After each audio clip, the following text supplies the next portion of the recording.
안녕하세요. 공부 시작한 날 듣기 좋은 라디오 시즌 3 5회차 시작하도록 하겠습니다. 여러분, 요새 코로나 때문에 스트레스 정말 많이 받는 사람들이 많다 하더라고요.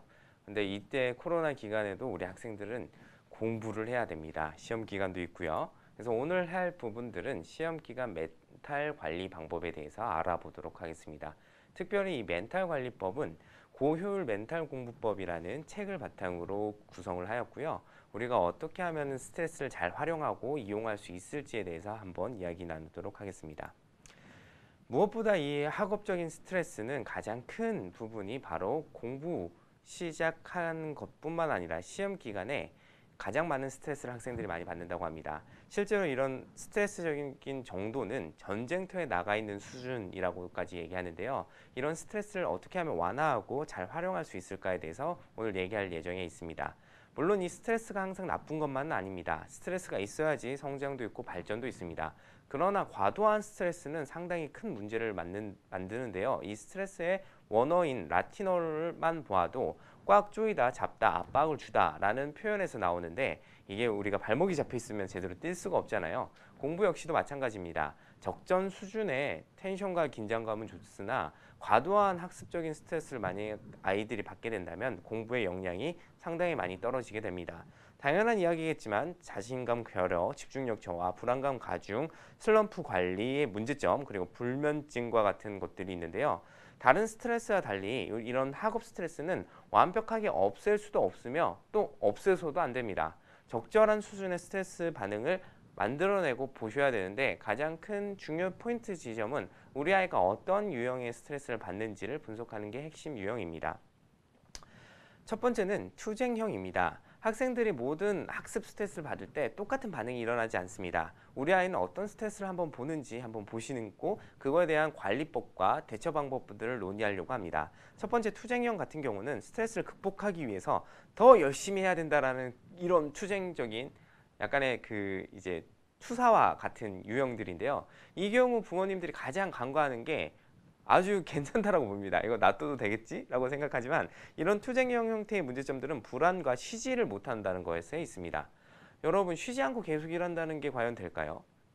기계 역시도 오랫동안 일을 한다면 잠깐 쉬고 쪼이고 기름칠하는 시간이 필요한데 인간은 그렇게 더 쉼과 그리고 이런 휴식을 바탕으로 효율적인 공부를 할 수 있습니다. 근데 효율적인 공부가 안 되는 유형 중에 가장 적합한 그리고 가장 힘들어하는 유형이 바로 이 투쟁 유형인데요. 이런 부분들은 밥만 먹고 무조건 책상에 앉아 있고 자면서도 이어폰을 꽂고 강의를 듣습니다. 이동 중에서도 이어폰을 꽂습니다.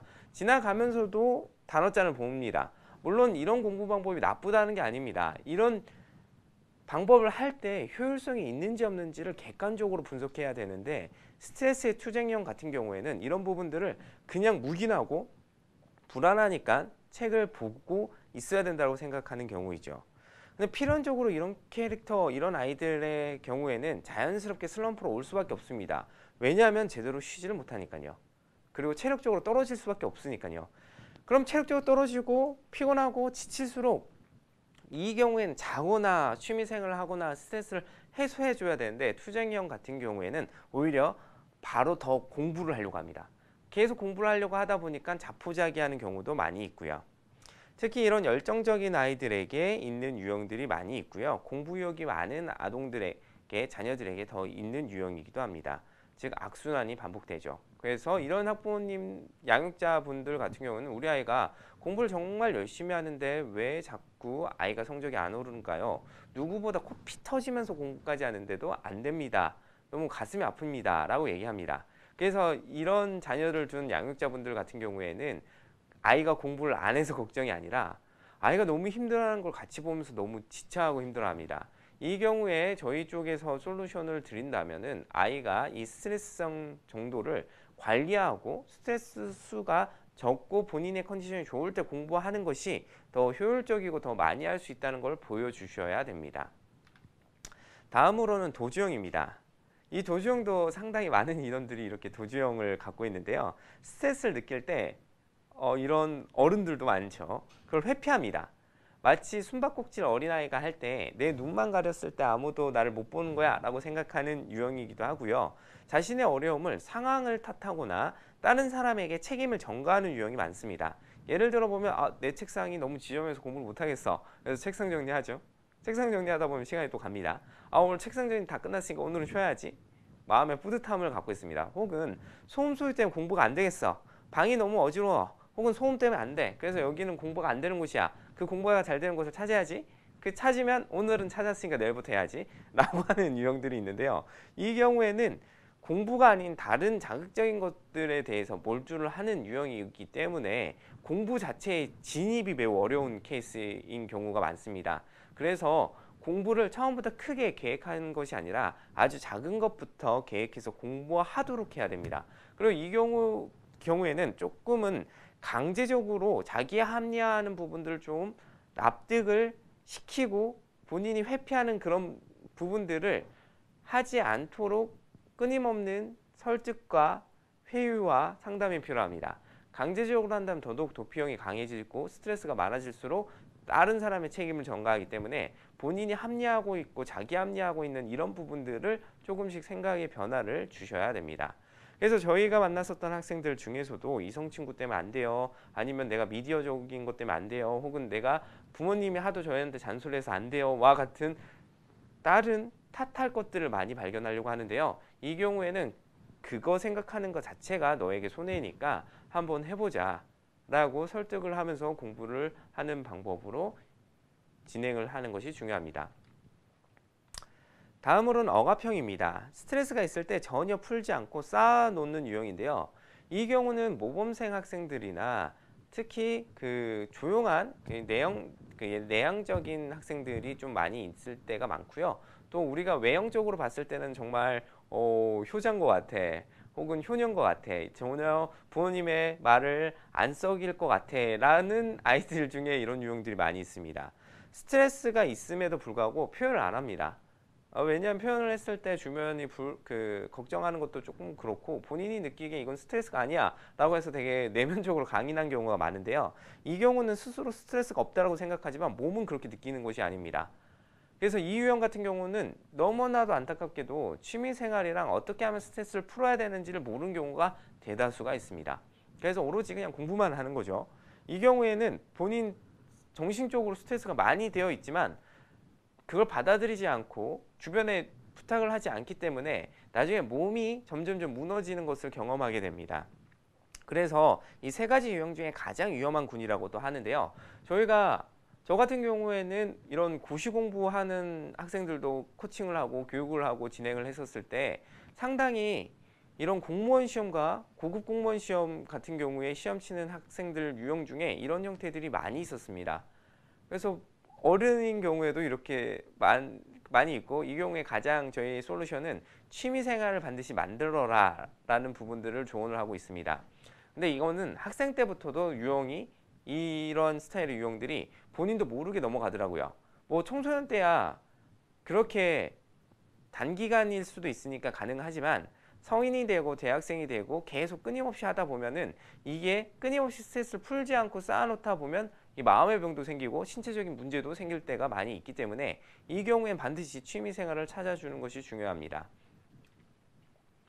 그러면 스트레스를 어떻게 관리해야 될까요? 무조건 스트레스를 피해야 되는 것은 아닙니다. 적절한 스트레스는 앞서서 시작했던 것처럼 상당히 많은 긍정적인 효과들을 줍니다. 긴장감을 통해서 본인이 무엇을 해야 되고 생각해야 되는 부분들을 주거나 아니면 자신의 나태함을 좀 일으켜내는 방법으로도 스트레스를 활용할 수가 있고요. 성장의 계기도 만들어주기도 하고요. 무엇보다 집중력 향상과 동기부여도 되고 잠도 깬다고도 하는 평가들이 있습니다. 그런데 문제는 이게 과도한 것이 문제죠. 이 과도한 것을 없애기 위해서는 명상을 이 책에서는 얘기하고 있습니다. 명상이라는 것은 모든 생각을 비우는 건데요. 여기에서 제일 중요한 부분들은 심호흡에 저는 있다고 봅니다. 그래서 긴장 완화하는 방법이고 단순히 눈을 감고 음악을 좋은 것을 듣는 것이 아니라 복식호흡이라고도 하죠. 깊게 숨을 들이마시고 내뱉고 하는 형태들을 주기적으로 하는 연습만 해놔도 상당히 좋은 효과가 있다고 합니다. 그래서 이완 반응 같은 경우에 이런 긴장 반응을 이완 반응을 했었을 때 유명한 하버드 벤슨 교수님께서는 이런 이야기들을 많이 합니다. 그래서 심혈관 질환을 갖고 있는 환자들에게 명상 트레이닝을 시켰더니 스스로 그 면역력도 올라가고 집중력도 올라가고 다양한 부분들의 효과가 있었다라고 얘기를 하는데요. 이 경우 여기에서 얘기하는 부분의 명상은 편한 자세에서 편한 음악과 편한 이런 형태들로 심호흡을 바탕으로 하라는 것을 얘기하고 있습니다. 근데 저희가 여기에서 조금 더 추천을 해서 드리고 싶은 부분은 가장 중요한 건 스트레스 해소 방법은 본인이 심리적인 안정감을 줄 수 있는 주기적인 형태들을 줘야 된다는 겁니다. 우리나라에서의 명상뿐만 아니라 학생들이 우리 자녀들이 개별적으로 취미 생활을 할 수 있도록 하는 방법이 가장 중요합니다. 어떻게 하면 아동들이 나의 스트레스를 좀 해소할 수 있을지를 분석해 보는 거죠. 그래서 저는 첫 번째 유형, 투쟁형 같은 경우에는 기본적으로 내가 이 스트레스를 극복해야 돼. 나는 이런 것들을 굴하면 안 돼. 난 더더욱 열심히 할 거야. 라는 유형의 같은 경우에는 아니야, 잠깐 멈춰봐. 멈춰보고 이 스트레스적인 부분들 다 풀고 가면 더 빨리 뛸 수 있어를 알려주고 이 마음적으로 투쟁하려는 그 마음을 어느 정도 완화시켜 주셔야 됩니다. 그리고 두 번째, 도피형 같은 경우에는 순식간에 나의 탓을 할 것들을 찾습니다.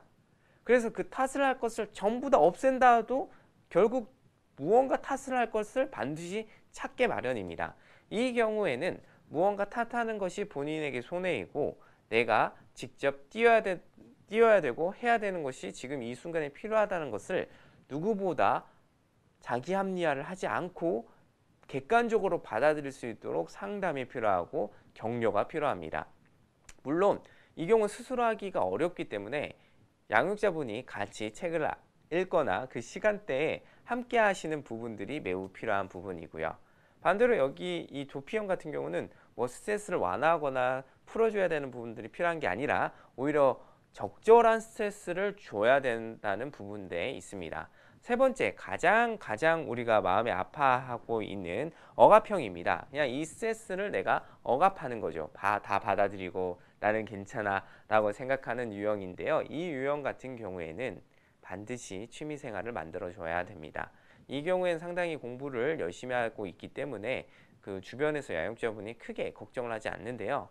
이 경우가 지속적으로 스트레스가 계속 쌓이다 보면은 그 시험 기간만 되면 헛구역질을 한다거나 아니면 손이 떨린다거나 아니면 긴장을 너무 많이 해서 시험을 제대로 글을 못 읽어서 잔실수가 많아지는 경우도 많습니다. 그래서 이 경우 같은 경우에는 주기적으로 스트레스를 풀어주는 방법이 매우 중요합니다. 그래서 이 책에서 얘기하는 것과 같이 주기적으로 긴장을 완화시키고 이완시키는 부분들이 필요합니다. 네, 여기까지가 5회차 이야기였습니다. 네, 여러분 다양한 댓글들을 남겨주시면 댓글을 선정해서 이 프로그램이 있는 동안 댓글을 선정해서 여러분들에게 이 책을 선물로 보내드리도록 하겠습니다. 다음으로는 공신날 1, 2회차 요약 정리를 해보도록 하겠습니다. 우선은 5회차 이야기 잘 들으셨나요? 어떻게 하면 우리 아이들에게 이제 스트레스를 좀 해소할 수 있을까? 우리 아이들의 어떤 유형일까에 대해서는 우리 1, 2회차 때 상당히 많이 다뤘는데요. 그 중에 1회차 내용부터 한번 보도록 할게요. MBTI 요새 정말 인기죠. 저도 MBTI를 한번 해보고 난 어떤 유형인가 이렇게 바라보고 생각해보고 너무너무 즐겁더라고요. 그래서 실제로 1회차 때 저희 참여하셨던 그 양육자분들에게 이 MBTI 키트도 보내고 나누고 이야기도 하는 좋은 즐거운 시간들이 있었습니다. 먼저는 MBTI 공부법 같은 경우에 설명을 드리면 MBTI 유형별로 공부하는 방법과 그리고 학생들의 유형에 대한 설명들이 자세하게 나와 있습니다. 근데 여기서 가장 중요한 부분들 1회차 때도 늘 강조했었던 부분인데요. 반드시 이게 정답이 아님을 기억하셔야 됩니다. 이게 무슨 뜻이냐? 이거가 우리 아이가 뭐 예를 들어 ENTJ야. 그래서 이거가 딱 맞아가 아닙니다. 이 책의 저자도 역시 이야기를 합니다. 아이가 반드시 이 유형이라고 해서 이 유형에 맞춰서 하라고 하는 것이 아니라 아이에 대해서 생각해보고 고민할 수 있는 기회를 제공한다는 것에 이 의의가 있습니다. 그래서 MBTI 유형을 한번 살펴봐 보면 E는 외향형이냐 아니면 에너지가 내 쪽으로 들어오느냐 내향형이냐 해서 E와 I가 있고요. 이 경우 같은 경우에는 그냥 사람들 만났을 때 외부에 나갔을 때 에너지가 방출이 되고 힘이 얻어지면 E라고 얘기하고요. 에너지가 오히려 반대로 사람들 안 만나고 집에 있을 때 회복이 되고 올라온 경우에는 I라고 얘기합니다. 그리고 인식에 대해서 감각적으로 하는 것을 S라고 하고요. 그리고 직관형을 N이라고 하고요. 판단을 했을 때 사고형을 T라고 하고요. 감정형을 F라고 합니다. 그리고 계획성에 있었을 때 판단형을 통해서 J가 있고 그냥 그때그때마다 인식해서 문제를 해결하는 게 P가 있습니다. 뭐 이런 MBTI는 여러분 더 잘 아시기 때문에 가볍게 얘기하고 넘어가도록 하겠습니다. 그래서 공부영역 MBTI 같은 책에는 MBTI를 바탕으로 나의 한계를 그냥 내가 이런 유형이니까 이렇게 한다가 아니라 이런 것을 읽어보고 내가 어느 유형에 가깝구나 그리고 이렇게도 공부할 수 있겠구나 라고 해서 책을 만들어진 책이어서 저희가 추천드리고요. 가장 중요한 부분들은 나에 맞는 효율성을 극대화시키는 방법을 여기서 찾기를 바랍니다. 저희 공신날의 핵심 키워드는 100명이 있으면 100가지 공부 방법이 있다라는 키워드로 당연히 획일적인 공부 방법이 아니라 다양한 공부 방법들을 설명드리고 아이들에게 그리고 양육자분들이 적용 가능한 부분들을 찾기를 추천드리고 있습니다. 이 책 역시도 여러분 꼭 기억하세요. 이 책에서 얘기하는 이런 유형이기 때문에 이렇게 공부하세요가 아닙니다. 이 책의 저자 역시도 이런 부분들을 매우 주의하시라고 얘기를 하고 있습니다. 이게 정답이 아니고 이런 방법들로 한번 살펴보시고 공부하는 것을 이야기하고 있습니다. 그래서 저희 1회차 때에는 MBTI의 지표의 특징과 공부 습관을 분석해 보았고요. 감각형 S와 직관형 N 이 순서대로 쭉 살펴보는 시간을 가졌습니다. 그럼 첫 번째 한번 보도록 할게요. 감각형 S 같은 경우에는요. 우리 아동들 중에 이런 아동들이 있어요. 학문을 기초부터 차근차근 공부하는 편인 아동들 있죠. 그래서 순서대로 꼭 봐야 돼요. 그리고 각 범위를 동일하게 좀 다 읽고 싶어 해요. 예를 들어 보면 시험 기간에 밑줄만 꺼서 밑줄에 나오는 부분만 시험에 나올 겁니다 라고 해도 우리 감각형 S는 꼭 다 읽어보려고 합니다. 왜냐면 불안하기 때문이죠. 그래서 세부 정보가 매우 강하기 때문에 암기력이 매우 좋아요. 그러니까 하나하나 다 암기하고 다 보고 푸는 연습이 잘 되어 있죠. 대체로 모범생들이 많고 하기 싫은 그 공부에도 여전히 열심히 합니다. 이 감각형 S 같은 경우에 주의할 점들은 무엇이냐면 아까 얘기했던 우리 5회차에서 설명드렸던 억압형 스트레스 유형들이 많이 있을 때가 많습니다. 혹은 투쟁형도 많고요. 그래서 감각형 S의 학습 장애 요소들은 전체적인 문제 파악을 하는 것은 다소 약합니다. 왜냐하면 천천히 하나하나 다 보려고 하기 때문에 전체에 다 숲을 그리는 것보다 나무를 보는 것이 더 편해하는 거고요. 두 번째는 그 도형이나 그래프, 추상적인 개념에 대해서 매우 약합니다. 왜냐하면 추상적인 용어들보다는 그냥 하나하나 정확하게 다 설명하고 카테고리가 있는 걸 좋아하기 때문에 이와 같은 유형의 S형 유형 같은 경우는 수학이나 과학적인 파트에서 유형적인 부분들, 그러니까 신유형에 대해서 다소 무서워하고 어려워한 때가 많습니다. 또한 완벽주의 성향이 강하기 때문에 다하지 못함에 있어서 불안감이 너무너무 극대화됩니다. 그래서 이와 같은 유형에서 우리가 조금 살펴봐야 될 조언들은 전체를 다 못해도 괜찮아. 그리고 하나하나 다 보는 것도 중요하지만 전체 숲을 바라보면서 공부하는 것이 중요하다는 것을 알려주는 게 중요하고요. 무엇보다 이런 유형에서 추천드리고 싶은 것은 목차 공부 방법을 추천드리고 있습니다. 단순히 공부를 할 때 차근차근 하는 것도 좋지만 내가 어느 파트의 전체적인 공부의 카테고리에서 어느 부분인지 알 수 있도록 옆에 목차를 하나 프린트해서 옆에 놓고 공부했을 때 훨씬 더 큰 숲을 볼 수 있게 됩니다. 또한 억압형과 그 투쟁형의 스트레스 유형이 많기 때문에 이런 유형 같은 경우에는 취미생활을 꼭 만들어 주시길 바랍니다. 다음은 직관형 N입니다. 직관형 N 같은 경우는 전체 큰 숲을 한눈에 바라볼 수 있기 때문에 전체 맥락을 잘 살펴봅니다. 그러다 보니까 신유형이나 새로운 유형에 대해서 두려움도 없고요. 그리고 이해 능력도 매우 탁월합니다. 그리고 상당히 긍정적이고 낙관적인 태도가 많다고 하는데요. 왜냐하면 전체 숲을 보고 있기 때문에 사소한 거 하나 둘 놓친다고 해도 크게 불안감이 없습니다. 하지만 직관형 N의 학습 장애 요소 같은 경우에는 세부 정보를 놓칠 때가 많습니다. 그리고 단순한 암기와 반복을 매우 힘들어합니다. 그래서 이와 같은 유형에는 영어, 특히 외국어 공부에 약한 유형들이 많이 있고요.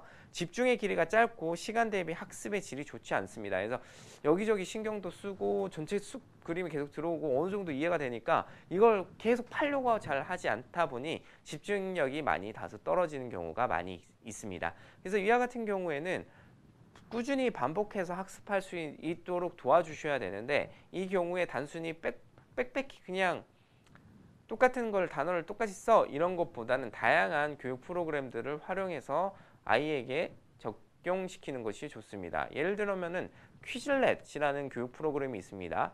퀴즐렛 같은 경우에는 영어 단어장을 암기할 수 있도록 할 수 있는 좋은 미디어 교육 콘텐츠 프로그램인데요. 이와 같은 그 신신의 이런 태블릿을 활용하거나 다양한 미디어를 활용해서 공부할 수 있는 방법들을 적용을 시켜주고, 그걸로 해서 빠르게 암기하고 필요한 부분만 교육할 수 있도록 해주는 것이 좋습니다. 특히 직관형 N 같은 경우는 자기주도성도 강하기 때문에 이런 공부 방법을 알려준다면 상당히 큰 도움이 될 거라고 생각이 듭니다.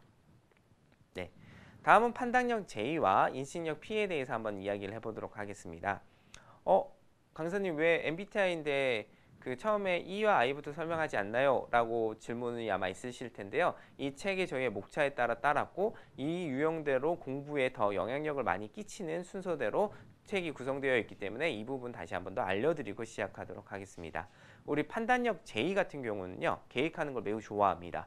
계획을 항상 하여져 있고요. 심지어 3년 뒤, 5년 뒤 계획도 세워 있는 아이들이 있습니다. 제가 가장 놀랍게 봤었던 아이 중에 한 명은 결혼 계획과 자녀 계획까지도 세워져 있더라고요. 그래서 이렇게 계획 세우는 걸 매우 좋아하는 학생들이고, 그리고 이런 경우에는 대부분 공부에 대한 열의도 매우 높습니다. 하지만 이 경우의 장애 요소 중에 하나가 이 계획 때문에 또 있습니다. 계획을 세웠는데 계획이 무너졌을 때 견디지를 못합니다.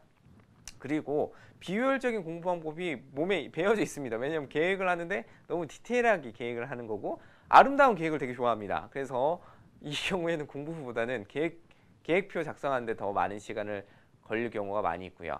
이 경우 해결할 수 있는 방법으로 저희가 6회차 때 한 번 더 설명을 드리려고 하는 부분인데요. 어떻게 하면 습관 공부 방법을 잘 적용시키는 게 중요합니다.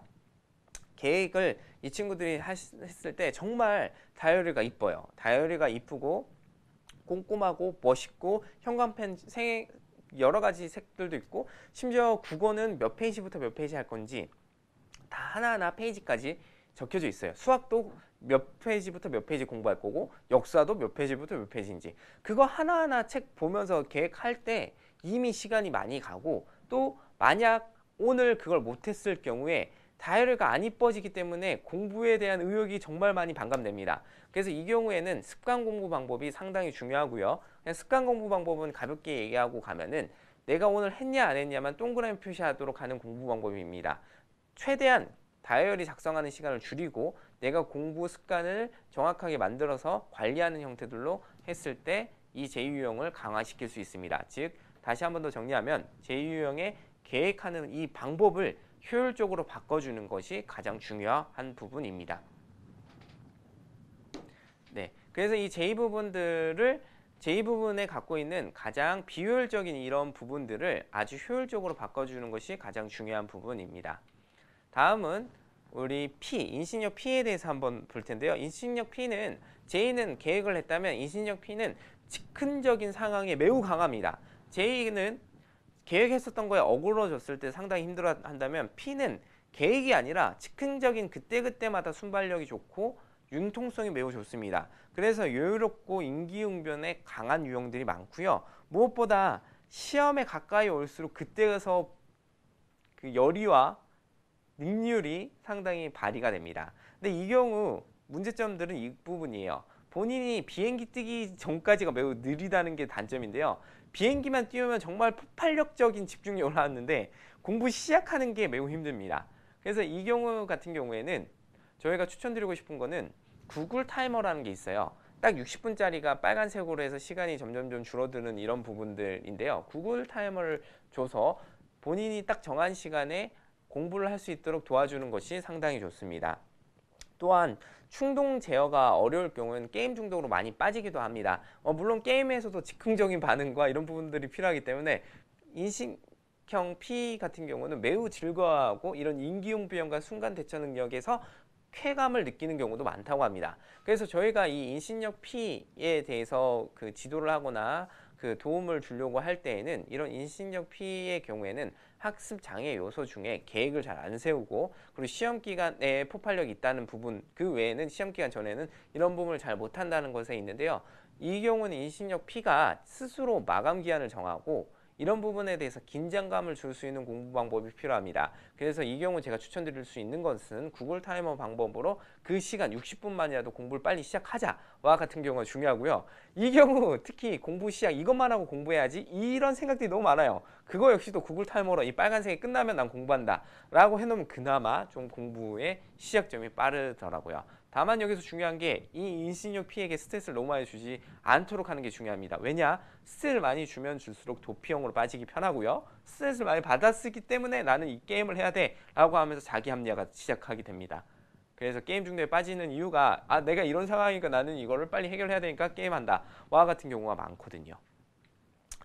네, 저희가 실제로 했었던 부분들 중에 나머지 E와 I는 이번 요약본에서는 다루진 않고 그 본편에서만 다뤘었던 내용이지만 저희가 몇 가지 조금 더 알려드리려면 E와 I 같은 경우에는 사람들 만나고 그리고 내형적이냐 이런 유형에 따라서 달라지기 때문에 우리 꼭 기억하셔야 될 게 우리 아이가 항상 집에만 있는데 너무 걱정돼요 라고 했었을 때 내향형인 경우에는 괜찮습니다.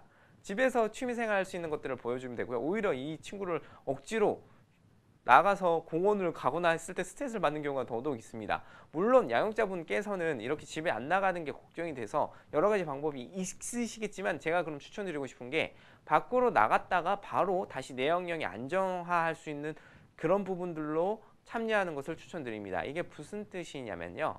내향형이에요. 밖에 나갔어요. 그러면 좋은 카페나 좋은 도서관이나 이런 데 가서 조용하게 본인이 또 편안하게 할 수 있는 그런 공간을 가주시는 게 저는 추천드리고 있습니다. 네, 그럼 여기까지였고요. 저희가 토론했었던 게 MBTI는 어디까지 신뢰할 수 있을까요? 와 같은 학부모님의 질문들에 대해서도 답변한 적이 있었습니다. 근데 이 경우는 누누이 말씀드리지만 절대 정답이 아니에요. 우리가 어떻게 인간이 이 16가지 범주로 규정화될 수 있겠습니까? 절대 그게 안 되기 때문에 이거는 단지 큰 분류 중에 하나로 보시고요. 이 책의 저자도 얘기하고 있습니다. 또 계획형 J와 인식형 P 중에 어느 학생의 학업 성취도가 좋을까요? 이런 질문이 있는데요. 이거 역시도 똑같습니다.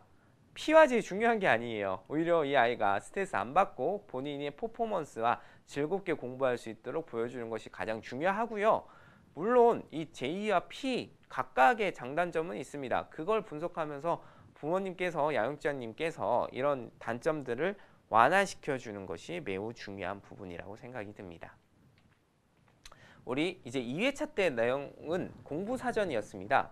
어떻게 하면 공부에 대해서 조금 더 잘 할 수 있을까 키워드를 묶어 놓았었던 이 김경일 교수님의 10대를 위한 공부사전을 들고 왔고요. 이 책 같은 경우는 양육자분들에게 강력 추천합니다. 우리 자녀들 공부법 어떻게 해야 되는지 공부법 이런 것과 이런 심리 코칭을 어떻게 하면 좋을지에 대해서 다소 많이 고민들이 많으시잖아요. 그런 거에 대해서 한번 살펴볼 수 있는 조금 가벼운 소재의 책이기도 합니다.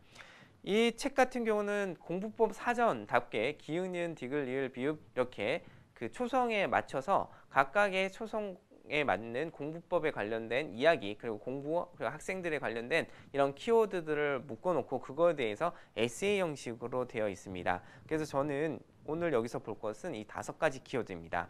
시읒을 한번 볼까요? 스트레스입니다. 네, 스트레스는 만병의 근원이고 다 알죠? 하지만 이 만병의 근원인데 관리하기 어렵습니다. 그래서 오늘 5회차 때 설명드렸던 것처럼 스트레스는 관리를 하셔야 되고 긴장한 것을 이완시켜주는 게 중요하고 이완도 주기적으로 해주셔야 됩니다. 이완시켜주는 방법은 아까 1회차 요약본과 같이 MBTI 유형별로도 달라요. 즉 우리 아이들마다도 나는 이렇게 해서 긴장이 완화돼. 그래서 너도 등산해. 이건 정말 위험한 방법입니다. 그렇다고 아이가 게임하는 게 이완이 되느냐? 이것도 정확히 보셔야 돼요. 이완이 안 될 가능성도 많아요. 그래서 어떻게 하면 이완될 수 있는지 잘 살펴주셔야 됩니다. 그래서 이 책에서도 이 스트레스에 대해서 꼭 해소할 수 있도록 이 방법을 찾아보자 라고 얘기를 하는데요. 이 책에서 얘기하는 건 크게 3가지였습니다. 운동하기, 친구들과 놀기, 맛있는 음식 먹기. 즉 능동적으로 어떻게 스트레스를 해소할 수 있는지 방법을 찾아주려고 합니다. 근데 이 경우 저는 가장 추천드리고 싶은 거는 스트레스 해소 방법 중에 공부 책상 위에서 할 수 있는 방법으로 스트레스 해소 방법을 찾아주는 것은 위험하다고 저는 얘기 드리고 싶어요. 이게 무슨 뜻이냐면요. 책상에 앉았어요. 내가 이 스트레스가 되니까 책상에서 내 공부 분위기에서 할 수 있는 해결 방안이 만화책 읽기라고 한번 봅시다.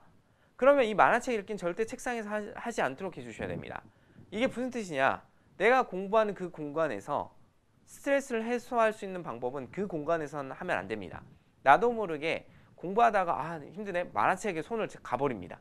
그럼 만화책은 어디서 읽어야 되나요? 읽게 하면 안 되나요? 이게 아니에요. 만화책은 쇼파나 진짜 스트레스를 완화할 수 있는 그 개별적인 공간을 분리시켜 줘야 되는 게 핵심입니다. 그래서 저 역시 추천은 운동하기 상당히 좋죠. 아까 강사님, 우리 아이가 운동을 극도로 싫어하는데 하면 안 된다 하지 않았나요? 맞아요. 그 경우는 거기에 맞춰서 조금씩 안내해 주는 방법이 좋습니다. 격렬한 운동은 싫어할지라도 나무의 냄새를 맡고 이런 부분들 좋아할 수도 있잖아요. 즉 다양하게 양육자분과 함께 살펴보는 게 좋고요. 친구들과 놀기. 허구한 날 친구들과 놀아서 걱정이에요 라는 부모님들이 많습니다. 이와 같은 아이들은 스트레스를 여기서 푸는 것까진 맞으나 어떻게 하면 공부를 제대로 할 수 있을까에 대해서는 서로 약속을 한번 해주셔야 됩니다.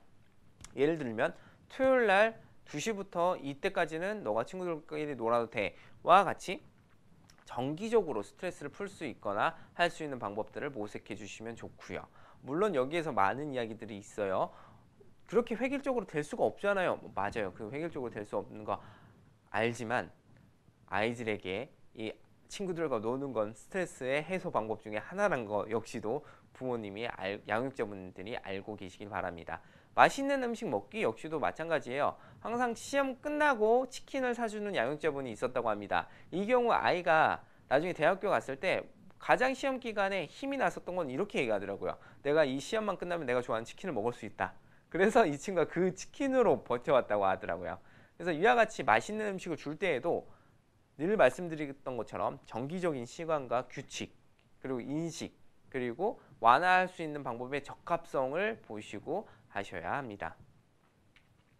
비읍은 불안입니다. 모호하고 불확실할 때 우리는 불안을 느낍니다. 스트레스랑 유사하겠죠. 어른과 청소년 중 누가 더 불안을 느낄까요? 여러분 누가 더 느낄까요? 놀랍게도 어른보다는 아이가 더 많습니다. 왜냐하면 불확실한 것에서부터 불안이 나옵니다. 어른들은 다 시험도 여러 번 쳐봤고 다양한 경험들 많이 했어서 우리 사실 새로운 것들이 많이 없잖아요. 근데 청소년 같은 경우는 대부분 처음에 것들이 많습니다. 영어 역시도 처음 배웠을 때 얼마나 불안했을까요? 그래서 이런 불안한 감정들을 많이 해소시켜주고 미리 노출시켜줘야 되는 방법들이 매우 중요합니다. 그래서 긍정적인 근시안 갖기와 적극적인 격려와 지지, 구체적인 이미지 트레이닝 이 세 가지 방법에 대해서 책에 설명하는데요. 저는 강력 추천하는 게 바로 구체적인 이미지 트레이닝 기법을 아이들에게 주는 것이 상당히 중요합니다. 유대인들 같은 경우에는 공부를 아이들에게 시킬 때 공부책을 먼저 꿀을 발라 놓는다고 해요. 그래서 아이들이 어릴 적에 그 꿀을 핥도록 해서 책은 달콤한 거구나 라고 인식을 시켜 놓는다고도 합니다. 즉 책의 냄새가 좋아, 책은 정말 좋은 거야 와 같은 것들 인식받았었던 아이들이 훨씬 더 책에 대해서 긍정적인 이미지와 긍정적인 바탕으로 진행을 한다고 합니다. 그래서 영어를 왜 해야 돼요? 영어 공부 너무 싫어요. 얼마 전에 제가 지난달에 한 학생을 이제 상담을 해줬는데요. 그 학생의 이야기가 저는 왜 영어 공부를 해야 되는지 모르겠어요. 영어 너무 싫어요. 라고 얘기하더라고요. 그래서 저희가 할 수 있는 방법은 이미지 트레이닝의 기법밖에 없었습니다. 본인이 영어를 잘했을 때 어떤 이미지가 됐는지, 그리고 너가 성장했을 때 사회에 대해서 영어와 관련된 이미지가 무엇인지, 이렇게 이미지 트레이닝을 끊임없이 진행을 해주고, 가장 좋은 거는 사전 노출입니다. 영어를 배우기 전에 영어에 대해서 노출을 한 학생들은 훨씬 더 편하게 접근을 한다고 합니다. 여기에서 사전 노출이라고 해서 선행학습이 절대 아니에요. 선행학습 또한 마찬가지. 선행학습을 해버리면 내가 익숙하지 않는 것을 공부해야 되기 때문에 여전히 공부에 대해서 두려움을 갖게 됩니다. 그러면 사전 노출이란 건 무엇이냐? 라이온 킹을 영어로 본다던가 좀 즐겁게 영어에 대해서 노출할 수 있도록 영어 카페를 가거나 영어 이벤트를 하거나 이런 경우를 얘기를 드리는 부분입니다. 이응 같은 경우는 운동입니다. 건강한 신체에 건강한 정신이 깃든다. 우리 많이 들어왔죠. 적절한 운동은 신체를 건강하게 만들고 모든 신체 질병과 정신적 어려움을 극복할 수 있다고 합니다. 누가 모를까요? 근데 중요한 건 뭐죠? 꾸준히 하기가 어렵습니다. 이 경우 나도 하지 않는데 자녀에게 한다? 더더욱 어려운 이야기입니다. 신기한 것은 부모님이 주기적으로 운동하는 경우에는 양육자분들이 주기적으로 운동하는 것을 봐왔었던 자녀들은 자연스럽게 운동을 주기적으로 같이 한다고 합니다. 그래서 이 부분 제가 스트레스 해소 방법 중에 가장 추천이 매일까지는 아니더라도 한 주에 하루 정도는 양육자와 함께 운동하는 시간을 갖는 것을 정말 추천드립니다.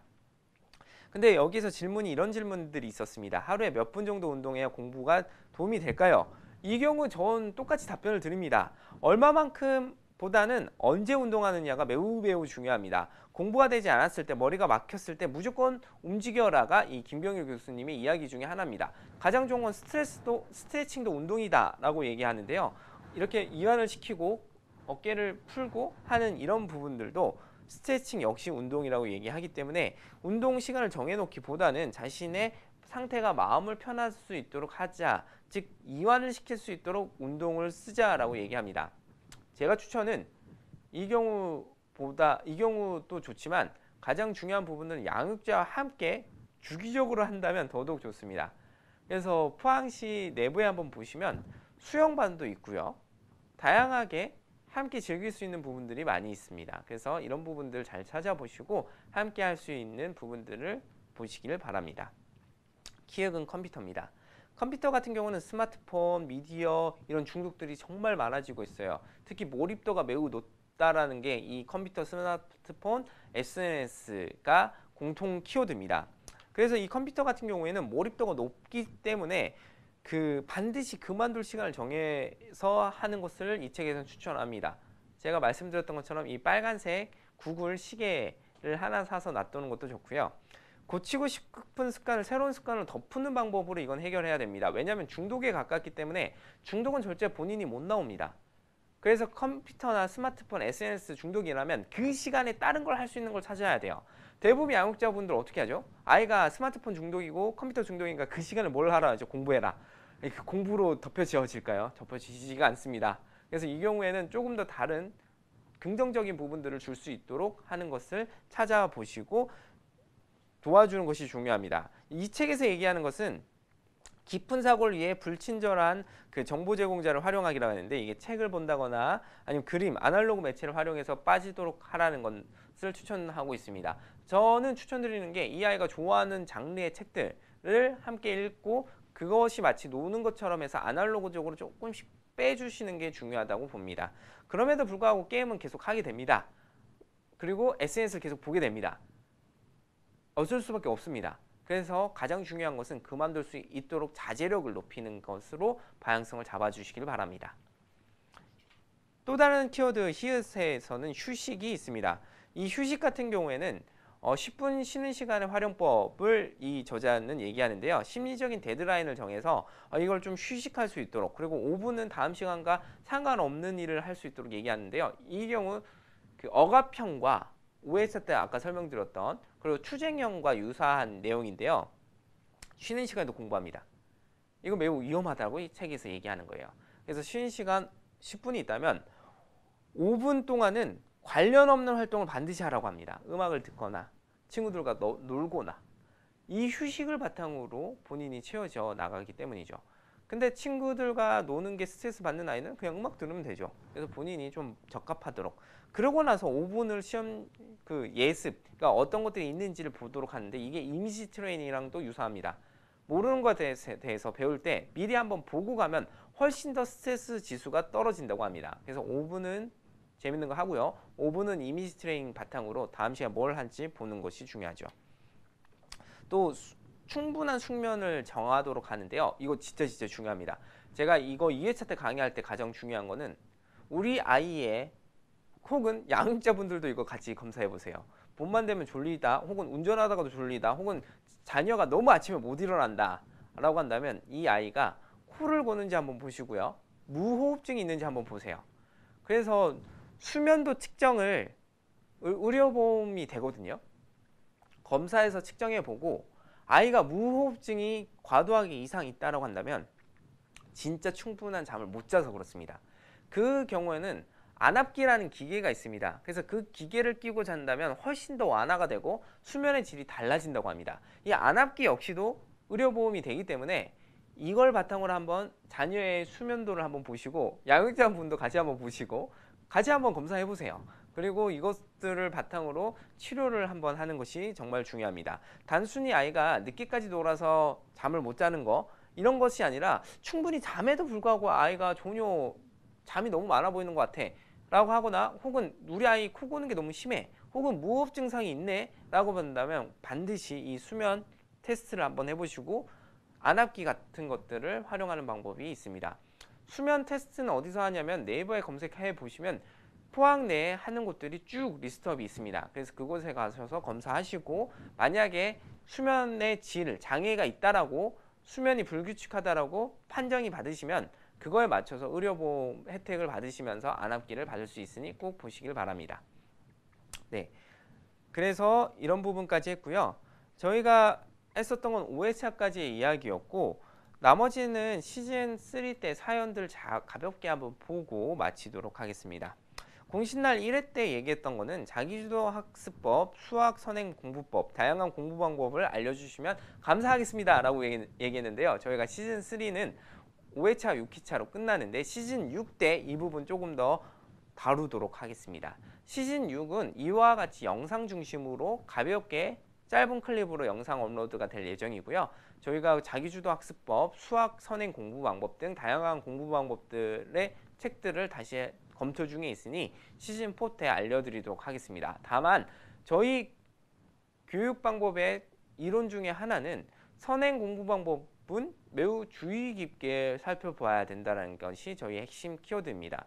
왜냐하면 선행 공부 방법을 했을 때 대부분 극적인 효과가 나오지만 학교에서 제대로 집중을 못하는 경우가 종종 왕왕 있습니다. 그리고 반대로 오히려 그 결과로 통해서 나중에 후반부로 비효율적인 공부 방법이 될 가능성이 매우 높기 때문에 선행 공부 방법에 대해서도 장단과 어떻게 하면 주의 깊게 해야 되는지에 대해서도 한번 알려드리도록 하겠습니다. 학습법 성향이 맞는지 늘 답답하네요. 와 같은 경우에는 자녀들을 우리 시즌 4 때는 자녀 상담소도 저희가 기획을 하고 있습니다. 그래서 이 경우에는 그냥 학생과 자녀가 와서 어떻게 공부하고 있는지 상담하는 부분들을 소통하고 하는 방법들을 다뤄보도록 하겠습니다.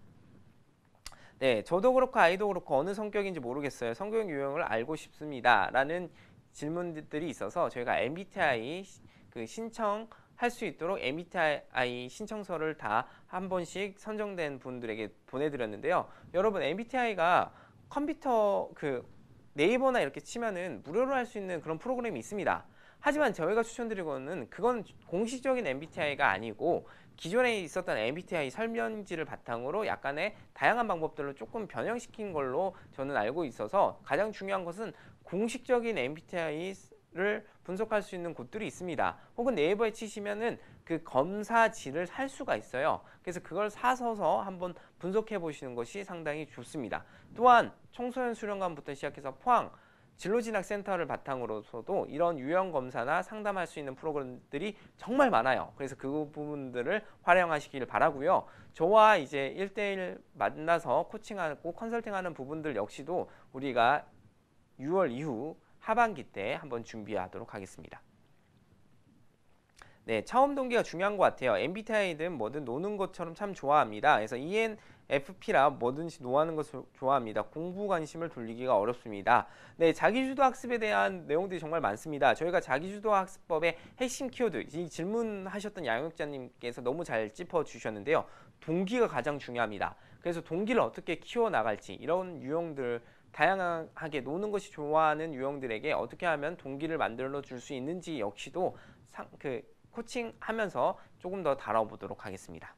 네, 고1을 둔 아들 학부모입니다. 저는 성향이 많이 아이들과 다른데 기존 새로운 방법이 필요해서 이를 적용하는데 어려움이 있습니다. 아이에게 맞는 공부 방법을 적용시켜서 효율적으로 접근하는 게 필요하겠네요. 앞으로 펼쳐질 고교 3년에 대한 기대와 염려가 동시에 듭니다. 어떻게 하면 공부 방법을 효율적으로 조언할 수 있을지, 멘탈 관리 어떻게 해야 되는지 요새 최대의 관심사입니다. 그래서 멘탈 공부 방법에 대한 기대도 같이 하셨던 우리 양육자분의 사연이었는데요.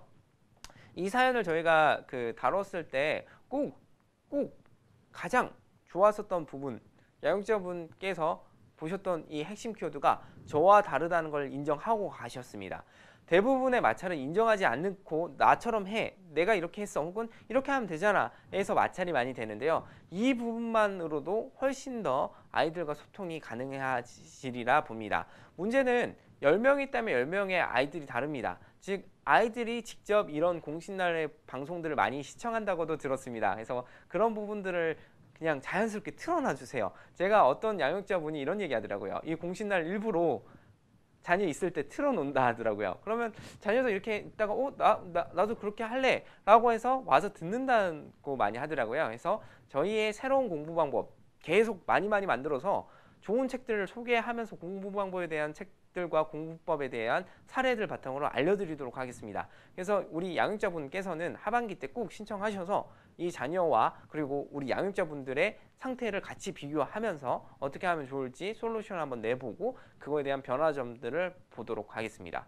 저희 진로진학과 함께 다양한 교육 프로그램들을 진행을 해왔는데요. 이 부분 시작하면서 여러분들과 함께 얘기 드리고 싶었던 부분들이 이런 부분이었습니다.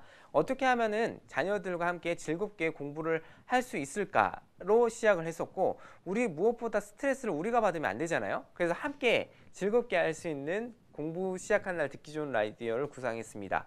그래서 저희 시즌 1부터 시즌 3까지 너무 많은 열화와 같은 열정들을 보여주셔서 너무나 감사드립니다. 무엇보다 이게 포항 방송인데 저희 사전 시청자 보면 전국구 단위로 이제 신청을 해주시더라고요. 그래서 저희가 여러분들에게 너무 기쁜 마음으로 준비할 수 있었습니다. 5회차는 여기까지였고요. 6회차 때 마지막 강의로 만나 뵙도록 하겠습니다. 여기까지 공부 시작한 날 듣기 좋은 라디오 좌민기 강사였습니다.